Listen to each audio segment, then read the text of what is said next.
DJ Shiv Narayan Sitamarhi. DJ Shiv Narayan Sitamarhi. Rakesh digital recording studio बनारसी वसा मुंगेर। बनारसी वसा मुंगेर।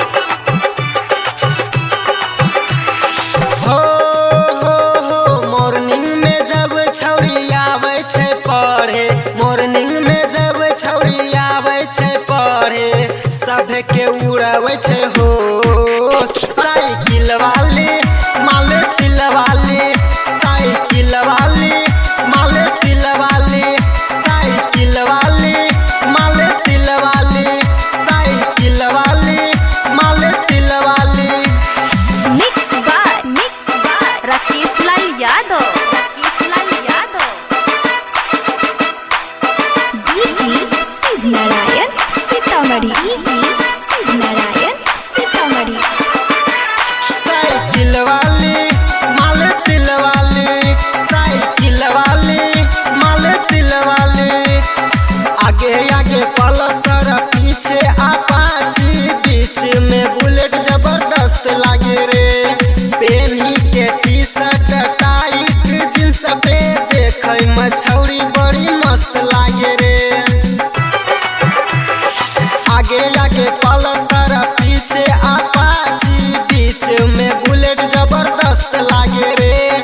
पेनी के टी शर्ट टाइट जींस पे देखे में छौरी बड़ी मस्त लागे रे।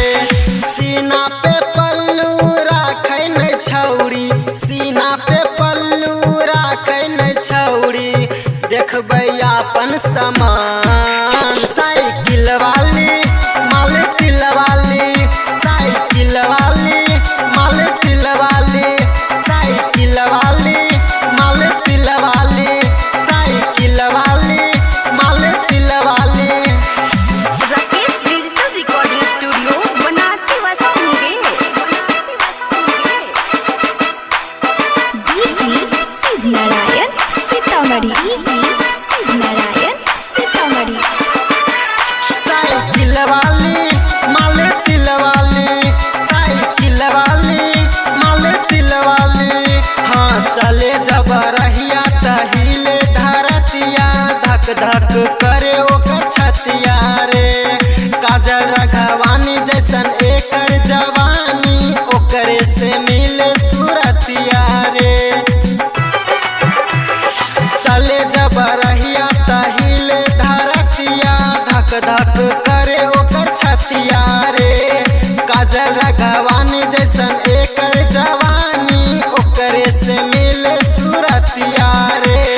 राइटर सागर प्रिंस के देखी, राइटर सागर प्रिंस के देखी, जाय छै छौरी उमताई। साइकिल वाली माले तिल वाली, साइकिल वाली माले तिल वाली, साइकिल वाली माले तिल वाली, साइकिल वाली माले तिल वाली। राकेश डिजिटल रिकॉर्डिंग स्टूडियो बनारसी वसा मुंगेर।